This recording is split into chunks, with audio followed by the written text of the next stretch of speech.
share and subscribe to Vishwasam.in. AP రాజకీయాలు చాలా చిత్రంగా ఉంటాయి. They don't follow what they preach. Yes, 100% నిజమే.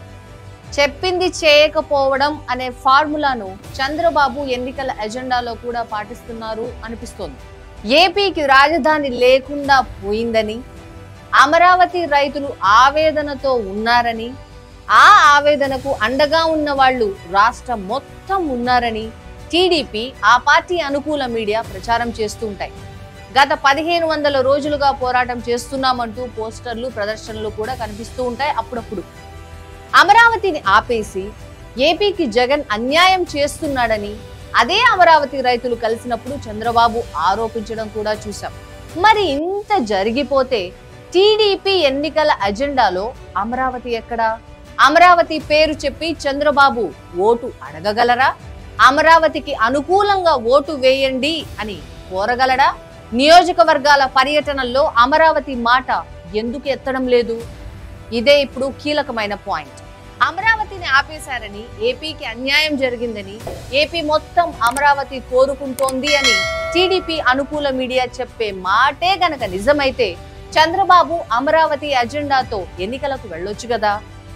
అమరావతికి ఓటు వేయండి అని టీడీపీ ఉత్తరాంధ్రలో, రాయలసీమలో ఓటు అడగొచ్చు కదా. అలా ఎందుకు చేయడం లేదు?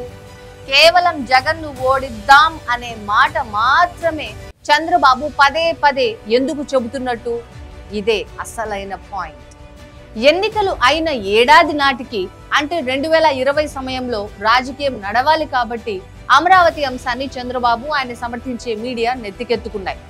ఆ తర్వాత ఏపీ మొత్తం నెగటివ్ ప్రచారం అనే వ్యూహం తెర మీదకి వచ్చిన తర్వాత అమరావతి వెనక్కి వెళ్ళిపోయింది.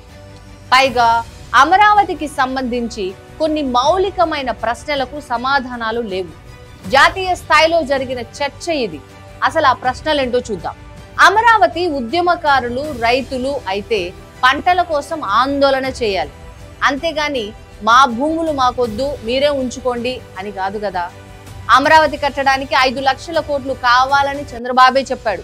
అంత డబ్బు ఏపీలో ఎక్కడిది? అమరావతి నిర్మాణానికి మోడీ సహకరించడం లేదు అని చెప్పి గత ఎన్నికల సమయంలో ప్రచారం చేశాడు, యుద్ధం అన్నాడు కదా. మరి అలాంటప్పుడు అమరావతి నిర్మాణం ఎలా సాధ్యం? అంత డబ్బులు పెట్టడం అయ్యే పనేనా? ఇప్పుడు కూడా ఉన్నది అదే మోడీనే కదా, మరి ఆయనే ఆపేస్తాడు కదా. పైగా ఆందోళన చేస్తున్నది రైతులు అని చెప్పడానికి అక్కడ జరుగుతున్న దానికి కొంతనే లేదు. ఇన్ని లూప్ హోల్స్ ఉండబట్టి చంద్రబాబు అమరావతిని లైట్ తీసుకున్నట్టుగా అర్థమైపోతోంది. పైగా అమరావతి పేరు ఎత్తితే పవన్ ఫీలింగ్ ఏంటో తెలీదు. ఉత్తరాంధ్ర ఊరుకుంటుందా అంటే డౌటే. అమరావతి పేరు చెబితే కర్నూలుతో పాటు రాయలసీమ ఓటు వేస్తుందా అంటే అది డేంజరే. అందుకే చంద్రబాబు తాను నెత్తికెత్తుకున్న అమరావతినే ఎన్నికల ప్రచారం నుంచి తప్పించేశాడు. జగన్ కూడా 3 రాజధానులు కడతాను అని చెప్పి కట్టలేదు కదా అనే ప్రశ్న రావచ్చు. ఎలాగైతే చంద్రబాబు ప్రకటించిన అమరావతి 5 ఏళ్లలో పూర్తి కాలేదో, 3 రాజధానుల అజెండా కూడా 5 ఏళ్లలో అయ్యేది కాదు అనేది వైసీపీ చెబుతున్న రాజకీయ సమాధానం. రాజధాని రాజకీయంపై మీరేమంటారు? మీ అభిప్రాయాన్ని కామెంట్లో చెప్పండి. Like, share and subscribe to Vishwasam.in.